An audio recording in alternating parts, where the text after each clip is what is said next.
külvas aias lilleseemneid ja palus mind endale appi. Panin oma kollase kastekannu voolikuga vett täis ja läksin lillepeenra juurde. Emal oli seal mitu väikest pakki, kus olid punased, sinised, kollased ja valged lilled peal.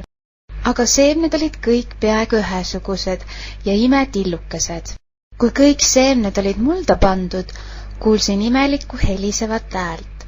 Mis hääl see on? Küllap need on lillehaldjad, ütles ema. Lillehaldjad? Jah, Kärt, lillehaldjad tulevad endale uut kodu valima. Iga kord, kui seeme külvatakse, sünnib uus lillehaldjas. Ta valib endale lille, kus ta tahab elada ja hoolitseb selle lille eest. Kas nad on nähtamatud? Noh, lillehaldjatele ei meeldi, kui neid avastatakse.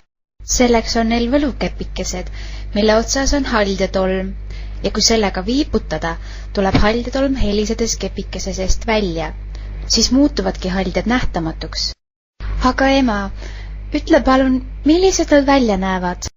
Praegu on nad üsna ühesugused. Neil on teravad kõrvad ja tiivad, nagu liblikatel.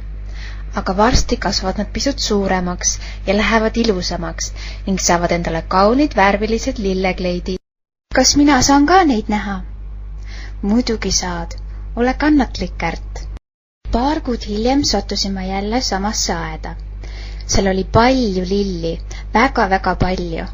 Petuuniad, muunid, astrid, roosid, karikakrad, meelespead, kannikesed ja võililled kaunistasid aeda oma lõhna ja iluga.